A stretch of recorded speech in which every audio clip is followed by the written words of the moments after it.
Hello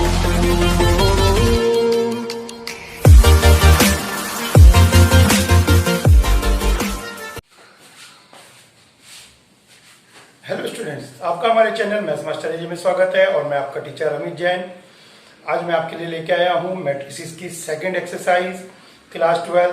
hope आपने first video देख ली होगी मैट्रिसेस की, जिसके अंदर मैंने आपको फर्स्ट एक्सरसाइज समझाई है। व्हाट इज मैट्रिसेस, मैट्रिसेस के बारे में बताया है, मैट्रिसेस क्या होती हैं।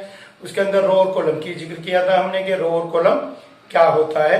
तो हमने उसके अंदर आपको सारी बेसिक्स प्रॉपर्टी बताई थी, एलिमेंट देखना और एलिमेंट की वैल्यू बतानी सिखाई थी। तो आइए आज हम चलते हैं सेकंड एक्सरसाइज के पास, जिसके अंदर आपके पास आएगा addition of matrix, subtraction of matrix और उनकी कुछ properties and product of the matrix and उसकी कुछ प्रॉपर्टी। तो आइए देखते हैं। सबसे पहले आपके पास आता है एडिशन। एडिशन देखिए, एडिशन की सबसे बड़ी खास बात क्या है। एडिशन में खास बात ये है कि एडिशन जो है सेम मैट्रिसेस का होता है, सेम ऑर्डर की। मीन्स ये अगर 2x2 की मैट्रिसेस है तो इसके अंदर जो हम ऐड करेंगे वो 2x2 की मैट्रिसेस ही ऐड कर सकते हैं, बाकी कोई मैट्रिसेस ऐड नहीं होती। ऐसा क्यों है? क्योंकि कोरस्पॉन्डिंग एलिमेंट ऐड होते हैं। मान लीजिए यहाँ 1 2 3 4, यहाँ 4 3 2 1। मान लीजिए दो हमने सपोज की है मैट्रिसेस, दो मैट्रिसेस सपोज की हैं, इनको ऐड करना है। तो कोरस्पॉन्डिंग एलिमेंट मीन्स ये A11 है तो A11 में A11 ही ऐड होगा। 1 + 4 5, 2 + 3 5, 3 + 2 5, 4 + 1 5। और जो नई मैट्रिसेस बनती है वो सेम ऑर्डर की बनती है, 2 × 2 की है तो 2 × 2 की है। तो ये जो मैट्रिसेस बनेगी फाइनल, ये भी 2 × 2 या 2/2 की बनेगी। तो सेम ऑर्डर की मैट्रिसेस ही आप ऐड कर सकते हैं और जो मैट्रिसेस बनेगी वो आपकी सेम ऑर्डर की ही बनेगी। अगर कोई कहे आपको डिफरेंट ऑर्डर की लेनी है, चलिए चेक करते हैं। 1 2 और ये आपके पास 2 रोज 3 कॉलम हो गए। अब आइए इनको ऐड करते हैं। ठीक है, ऐड नहीं होगा लेकिन हम आपको बता रहे हैं।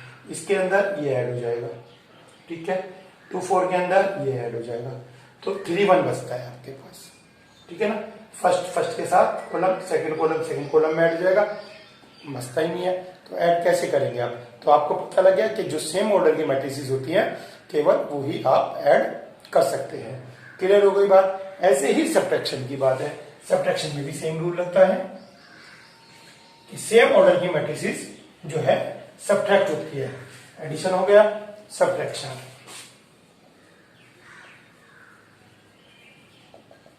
अब एक बात और थी एडिशन में, क्या अगर 3 4 5 मैट्रिसेस हो एक साथ ऐड करना? बिल्कुल आप ऐड कर सकते हैं।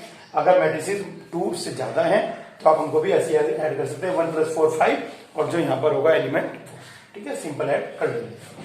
अब आइए इसके अंदर सब्ट्रैक्शन। सब्ट्रैक्शन में भी आपका कोरस्पॉन्डिंग एलिमेंट सब्ट्रैक्ट होते हैं।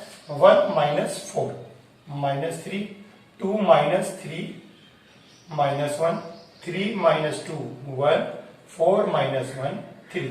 तो सब्ट्रैक्शन के अंदर भी यही रूल लगता है और एडिशन में भी यही कि कोरस्पॉन्डिंग एलिमेंट प्लस या माइनस हो सकते हैं, ठीक है, हो जाते हैं।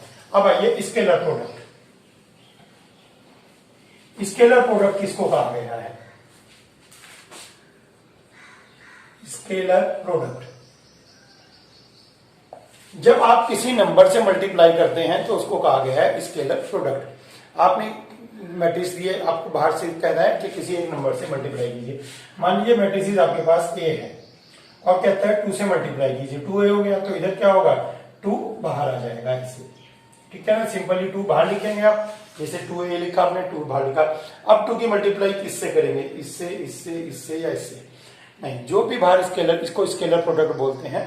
तो स्केलर प्रोडक्ट में क्या करेंगे आप कि इसकी मल्टीप्लाई सबके साथ होगी, ईच एलिमेंट। 2 1 = 2, 2 2 = 4, 2 3 = 6, 2 4 = 8।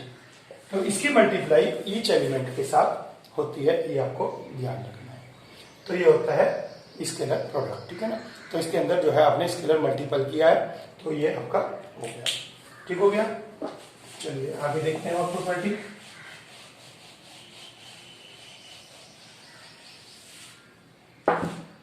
अब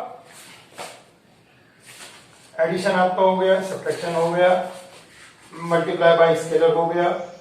अब आइए commutative and associative law. Commutative law and associative law. पहले मैं आपको बता दूं कॉम्यूटेटिव लॉ क्या होता है और एसोसिएटिव लॉ क्या होता है। इन एडिशन में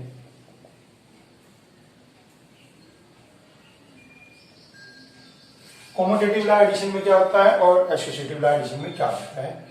x plus Y equal Y plus X. ठीक है, मेरे पास जितने पैसे हैं और आपके पास जितने पैसे हैं दोनों को मिला लो।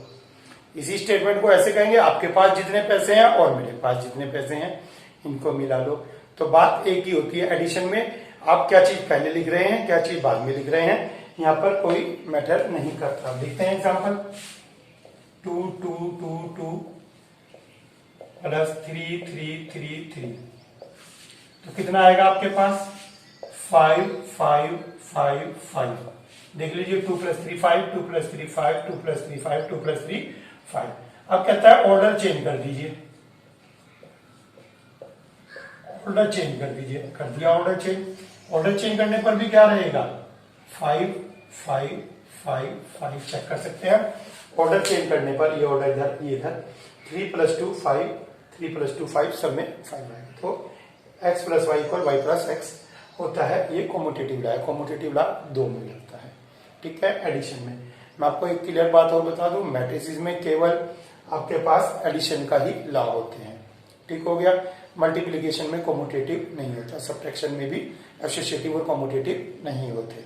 ठीक हो गए, तो इनके अंदर केवल एडिशन में ही आपका रूल लगते हैं, ये कॉम्यूटेटिव भी और एसोसिएटिव। एसोसिएटिव आपको पता है 3, पहले आप इन दो को ऐड करेंगे, तो ये आपके 3 बन गए। ठीक है ना, और नेक्स्ट टाइम में आप पहले इन दो को ऐड करेंगे, जो आंसर आएगा उसको इसके अंदर ऐड करेंगे। आप कह रहे थे कि सर आपने कहा था तीनों को एक साथ ऐड कर सकते हैं, बिल्कुल सिंपल है वो तो, लेकिन हम यहाँ लॉ सीख रहे हैं एसोसिएटिव लॉ। एसोसिएटिव लॉ कहता है कि आपने किसी क्वेश्चन में 2 का सम किया और उसके बाद थर्ड को जोड़ेंगे। ऑर्डर मायने नहीं रखता है कि कौन सा पहले रखा कौन सा बाद में रखा, कौन सा ऐड कब किया, तो ऑर्डर वैल्यू नहीं रखेगा कि आपने पहले कौन से 2 ऐड किए, लेकिन आंसर सेम आएगा। तो ये मैं आपको लिख के नहीं दिखा रहा हूँ, लेकिन आप समझ गए। इसके अंदर आप एक और ऐड कर सकते थे और आंसर सेम ही आएगा। आप समझ सकते हैं इसके अंदर एक और ऐड होगा तो आंसर सेम ही आएगा। ठीक हो गया, तो ये एसोसिएटिव लॉ होगा, कॉम्यूटेटिव लॉ एसोसिएटिव। अब जो आपका इसके अंदर नेक्स्ट लॉ आएगा, नेक्स्ट में आएगा existence of additive. Existence of additive, additive क्या बताया गया है, एडिटिव बताया गया है कि क्या ऐड करें कि आंसर सेम रहे। आप हमेशा ध्यान रखें, कभी भी एग्जिस्टेंस ऑफ एडिटिव केवल इसी चैप्टर में नहीं कहीं भी, ठीक है, तो उसमें क्या होता है, उसके अंदर सिंपल बात होती है कि इसके अंदर क्या ऐड करें कि आंसर पे कोई चेंज ना हो। तो उसके अंदर क्या ऐड करें कि आंसर में कोई चेंज ना हो, तो हम उसके अंदर हमेशा जीरो मैट्रिसेस ही ऐड करते हैं। ठीक हो गया, उसके अंदर हमेशा जीरो मैट्रिसेस ही ऐड करते हैं, तो वो एडिटिव हो जाता है। देखिए हम इसके अंदर जीरो ऐड करेंगे, ठीक है, तो मैट्रिक्स वो ही रहेगी। ठीक हो गया, तो ये होती है एडिटिव। तो एडिटिव में क्या है आपके पास कि क्या ऐड करें कि वो मैट्रिक्स के अंदर कोई चेंज ना हो। ठीक हो गया, तो ये एडिटिव आइडेंटिटी हो गई आपकी।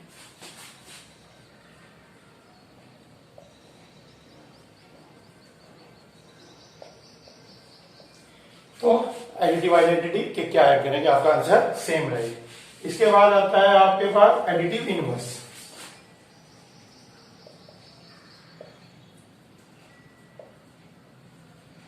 देखिए एडिटिव इनवर्स, एडिटिव इनवर्स के बारे में क्या कहते हैं कि क्या ऐड करें कि आंसर जीरो आ जाए, क्या ऐड करें कि आंसर जीरो आ जाए। देखते हैं 2 - 3 - 4 3, इसके अंदर क्या ऐड है, तो इसके अंदर जो मैट्रिसेस दी हुई है वही ऐड करते हैं विद अपोजिट साइन। इसके अंदर यही ऐड करेंगे विद माइनस साइन। ये ऐड किया आपने,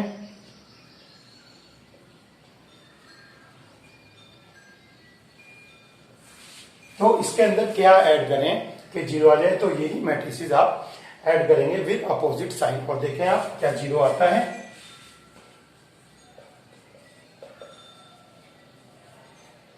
माइनस अंदर ले जाएंगे, -2 + 3 + 4 -3, 2 - 2 -3 + 3 -4 + 4 3 -3, बिल्कुल सही। कि क्या ऐड करें कि आपका जो है आंसर 0 आ जाए। एडिटिव इनवर्स, एडिटिव इनवर्स हमेशा यही होता है। जैसे 5 का एडिटिव इनवर्स होता है -5 में क्या ऐड करें तो अपोजिट साइन करके ऐड करते हैं तो अपोजिट साइन से आपका वो 0 आ जाता है। क्लियर हो गई ये बात। अब क्वेश्चन आया कि एडिटिव इनवर्स आपको पूछा तो आपको आंसर क्या लिखना है। आपको कुछ नहीं लिखना है, ये नहीं लिखना है, आपको पहले ये लिख के दिखाना है आंसर। क्या answer is this, answer is this. ठीक है, ये आंसर होगा इसका। डायरेक्ट लिख सकते हैं आप, आपको टीचर को कुछ एक्सप्लेन करने की जरूरत नहीं है। ठीक है, इसके बाद अगर आपको लगता है आपके पास टाइम है थोड़ा सा 1 मिनट का, तो आप इन दोनों को ऐड कर 0 दिखा सकते हैं। इन दोनों को ऐड करके हमारे पास 0 आता है।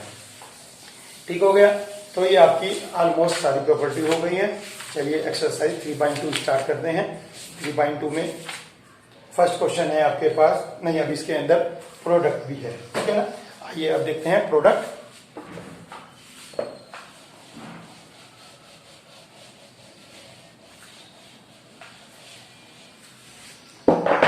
देखिए प्रोडक्ट जरा ध्यान से समझिए। प्रोडक्ट समझने में ही आपको दिमाग लगाना है। अभी तक आपने जितना पढ़ा आपको लग रहा होगा बहुत इजी है, लेकिन प्रोडक्ट आप समझें और प्रोडक्ट ही काम आना है। और आगे पूरे में आपको प्रोडक्ट में ही प्रॉब्लम थोड़ी बहुत आ सकती है। तो इसलिए एक बार में जो आप पहली बार में सीख लेते हैं वो आपके दिमाग में बैठ जाता है। इसलिए पहली बार में ही आप उसको अच्छी तरह से दिमाग में बिठा लें। आइए देखते हैं।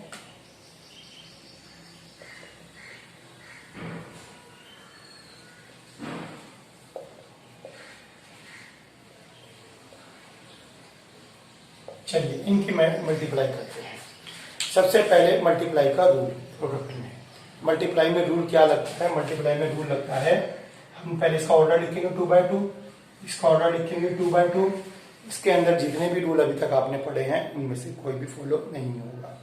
इसके अंदर रूल फॉलो होता है कि ये कॉलम, ये रो होता है ना, ये कॉलम इस रो के इक्वल होना चाहिए, ये कॉलम इस रो के इक्वल होना चाहिए।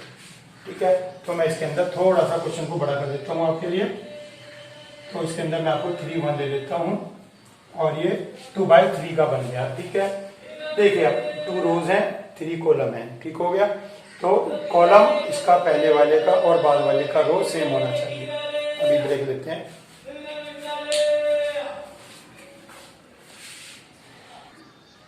चलिए देखते हैं, वो सब्जी वाले की आवाज बहुत तेज आ रही थी।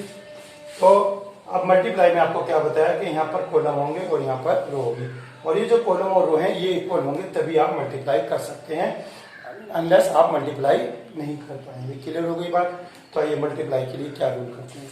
मल्टीप्लाई के लिए जो यहाँ से कॉलम होते हैं आप कॉलम उठाते हैं। ठीक है ना, ये आपके पास 1 2 है तो 1 2 को उठाएंगे और ये कॉलम उठाकर यहाँ पर रो में रख देंगे। देखिए 1 2 को उठाया और यहाँ पर रख दिया। ठीक है, 1 की मल्टीप्लाई 2 से प्लस 2 की मल्टीप्लाई 3 से, 1 की मल्टीप्लाई 1 से, 2 की मल्टीप्लाई 2 से। ठीक है, 1 की मल्टीप्लाई 2 से, 2 1 2, 2 की मल्टीप्लाई 3 से। अब 1 की मल्टीप्लाई 1 से एंड 2 की मल्टीप्लाई 2 से। ठीक हो गया। 1 2 आप ये पहले ये 2 एलिमेंट जो कॉलम है इन कॉलम को यहाँ पर रख दीजिए।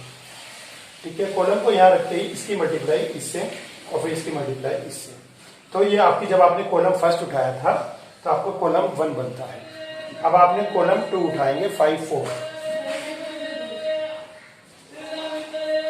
अब आपने कॉलम 5 4 उठाया, 5 4 उठाएंगे तो आइए 5 2 जा 10, 4 3 जा 12, 5 1 जा 5, 4 2 जा 8।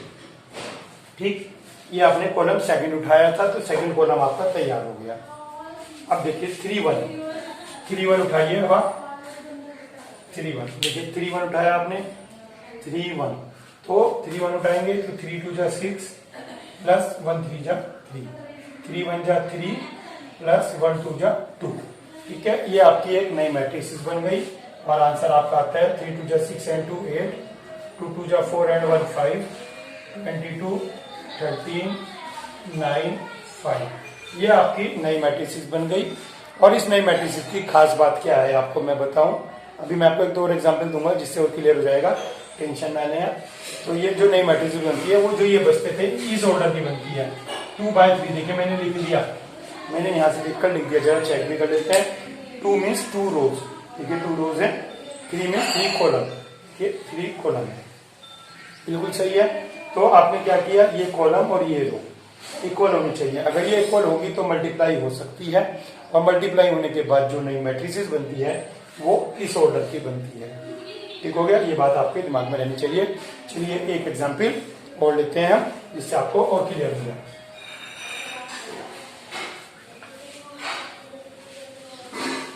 एग्जाम्पल के लिए मैं बुक का क्वेश्चन ही ले रहा हूं, जिससे बुक का क्वेश्चन भी कवर हो जाएगा और आपका एग्जाम्पल भी हो जाएगा। चलिए देखते हैं। अब मैं जो मैट्रिसेस ले रहा हूं वो थोड़ी बड़ी ले रहा हूं। क्वेश्चन थर्ड में मैं आपके लिए ले रहा हूं 6 पार्ट सॉरी। 3 - 1 3 - 1 0 2 2 - 3 1 0 3 1। चलिए इनकी मल्टीप्लाई करते हैं हम।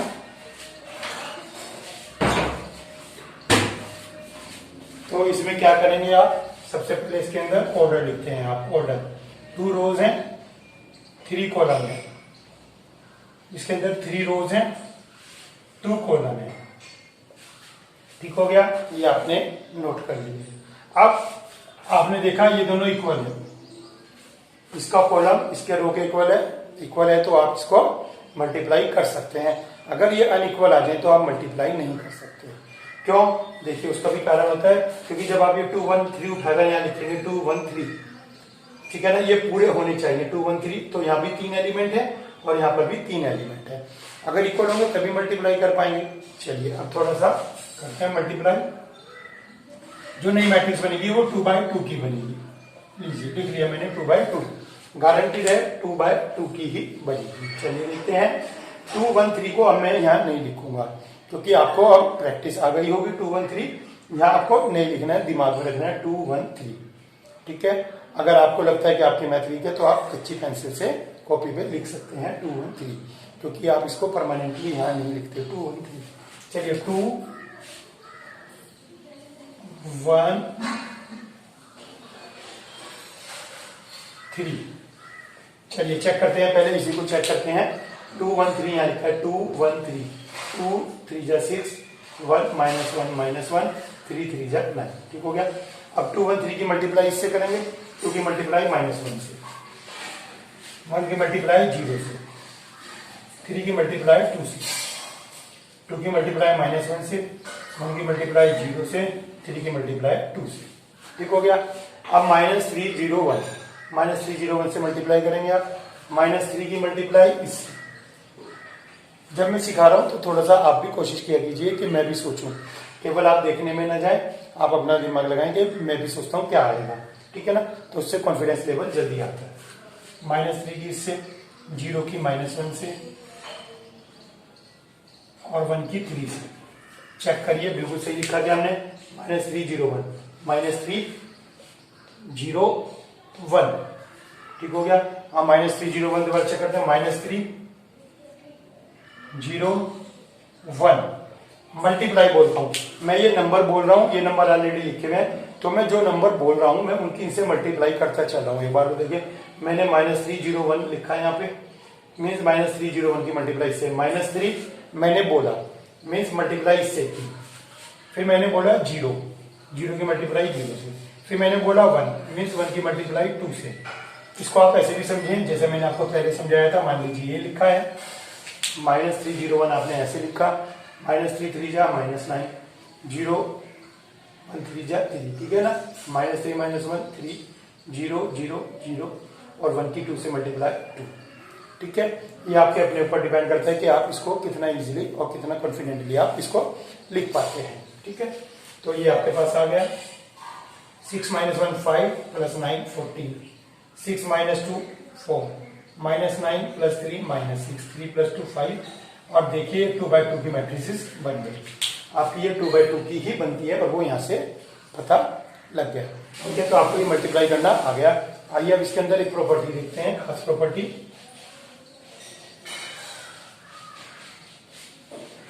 प्रॉपर्टी कहती है कि A B can't equal B A B और बी ए आपस में कभी भी इक्वल नहीं होती, ये आपको पता होना चाहिए और बिल्कुल सही है। A B equal B A plus B तो था, ये तो है, पॉसिबल नहीं है, ये है, ये तो डेफिनेट है, होगा, इसकी पॉसिबिलिटी भी नहीं है, ये होता ही नहीं है। इसके बारे में सीधा कह दिया गया कि ए बी इक्वल बी ए नहीं होगा। होता है, एक आइडेंटिटी मैट्रिक्स आती है, जब उससे मल्टीप्लाई करते हैं, आपको सिखाएंगे वो बाद में, लेकिन in general case A B not equal B A, ये हमेशा नॉट इक्वल होता है। ठीक है, तो आइए इसका एक एग्जांपल देखते हैं क्वेश्चन बल्कि बुक का, जिससे आपको ये क्लियर हो जाए कि ए बी इक्वल बी ए होता है या नहीं होता है। तो 3.2 में आपके फर्स्ट क्वेश्चन में ही ए बी पूछा था और बी ए दोनों पूछा है। आइए फर्स्ट क्वेश्चन में ए बी और बी ए दोनों निकालते हैं।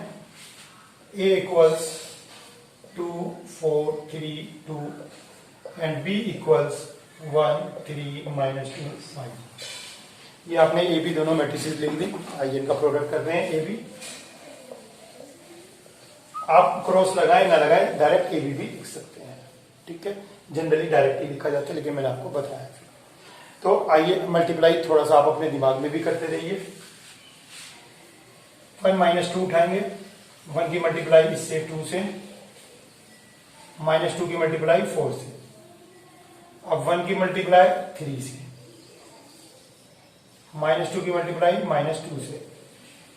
ठीक, अब 3 5 उठाएंगे, 3 5 3 5, 3 की 2 से, 5 की 4 से, 3 की 3 से, 5 की 2 से। आपने ये 3 5 है ना, 3 5 यहां सपोज किया, 3 5, तो 3 this 5 this, 3 into this 5 into this, हो गया।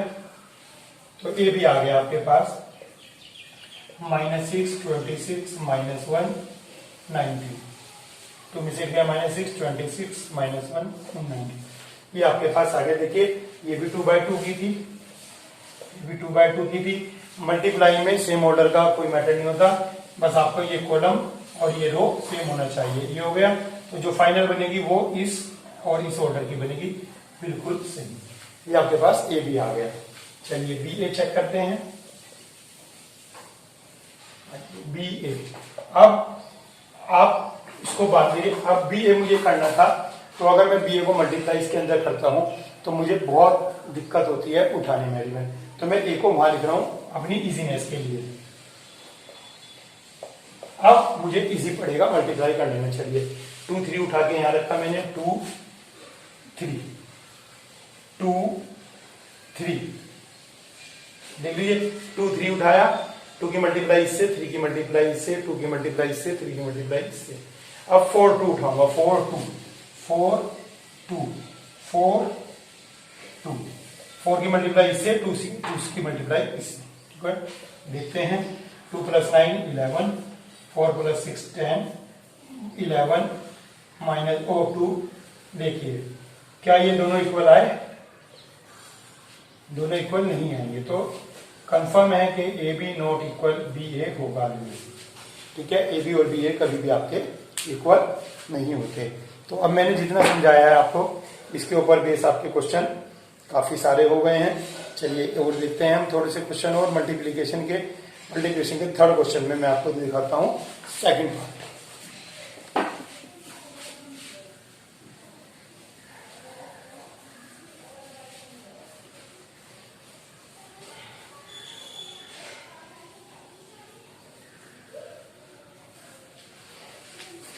थर्ड क्वेश्चन सेकंड पार्ट देखिए, 1 2 3 2 3 4। देखिए इसको मल्टीप्लाई कैसे करेंगे। इसके अंदर भी वही सिस्टम लगेगा जो पहले सिस्टम लगा था। सबसे पहले हम इनके ऑर्डर लिखते हैं। तो ये क्या है, 3 रोज हैं और 1 कॉलम है, और इसके अंदर क्या है आपके पास, 1 रो है और 3 कॉलम है। तो ये दोनों सेम आ गए तो मल्टीप्लाई कर सकते हैं। लेकिन जो नई मैट्रिसेस बनेगी वो 3/3 की बनेगी। देखिए छोटा सा क्वेश्चन है और मैट्रिसेस जो बन रही है वो 3/3 की बन रही है। तो आइए देखते हैं। सबसे पहले क्या करते थे, यहां से ऐसे उठाते थे, सेकंड वाले में से ऐसे उठाकर ऊपर रखते थे। लेकिन फर्स्ट कॉलम में तो एलिमेंट ही 2 है, तो 2 की मल्टीप्लाई 1 से 2, 2 2 जा 4, 2 3 जा 6। अब 3 उठाएंगे, 3 को यहाँ रखेंगे, 3 1 जा 3, 3 2 जा 6, 3 3 जा 9, 4 रखेंगे, 4 1 जा 4, 4 2 जा 8, 4 3 जा 12। देखिए कितना सिंपली हो गया, क्योंकि आपको बस ये ध्यान रखना चाहिए कॉलम उठा के यहाँ पे रखना था। ठीक है, देखिए 3/3 की आपकी मैट्रिसेस बन गई। एक और छोटा सा क्वेश्चन लेते हैं आपके लिए। इसमें क्वेश्चन जिस तरह का मैं सोचा था वो नहीं दे रखा है। इस बार मैं आपको बताना चाह रहा था कि अगर कॉलम मैट्रिसेस बाद में आ जाए तो क्या होगा। तो आइए 1 रो 3 कॉलम, 1 कॉलम 3 रोज, 3 रोज हैं। देखिए दोनों सेम आ गए, मल्टीप्लाई होगा, लेकिन मैट्रिसेस जो बनेगी वो 1/1 की बनेगी। देखिए कितना अच्छा, इसमें केवल एक ही सिंगल आएगा, 1/1 की बनेगी। देखते हैं 1 2 3 उठाएंगे, कॉलम को उठा के यहाँ रख देंगे, 1 2 3 मल्टीप्लाई कर देंगे, 1 2 जा 2, 2 3 जा 6, 3 4 जा 12। तो कितना आ गया आपके पास, 6 2 8 12 20। ये क्या है, 1/1। अब मैं आपको यहाँ पे एक खास बात बताना चाहूंगा जो मैंने पेपर में देखी है, बच्चे गलती, बच्चे जब ये वाली करते हैं तो इसके अंदर 1 2 जा 2 लिख देते हैं, प्लस लगाना भूल जाते हैं और वो आंसर ये लिखे आते हैं। मोस्टली बच्चे करके आते हैं, इंटेलिजेंट बच्चा भी ये गलती करके आता है। पता नहीं उसके दिमाग में क्या रहता है कि सिंगल एलिमेंट नहीं बनेगा। दिमाग का तो यूज ही नहीं करना है, सीधा यहाँ से देखें 1/1। ठीक हो गया, तो आप दिमाग लगाएं और समझें कि कहना क्या चाहता है क्वेश्चन वाला। ठीक हो गया। अब आपको सिंगल एलिमेंट आया, भले ही मैट्रिसेस फॉर्म में ना लग रहा हो, लेकिन है तो है, जो करना था आपने कर दिया। ठीक है, तो इसको 3 नहीं है, ये सिंगल है, तो इसको आप तीनों को प्रेस करके लिखें। तो इस वीडियो में आपके क्वेश्चन नंबर 5 तक हो गए हैं। क्वेश्चन नंबर 5 तक आप ट्राई करेंगे, बाकी क्वेश्चंस के लिए आप चैनल पे बने रहिए। नेक्स्ट वीडियो में हम क्वेश्चन नंबर 6 से स्टार्ट करेंगे। आज के लिए इतना ही, थैंक यू।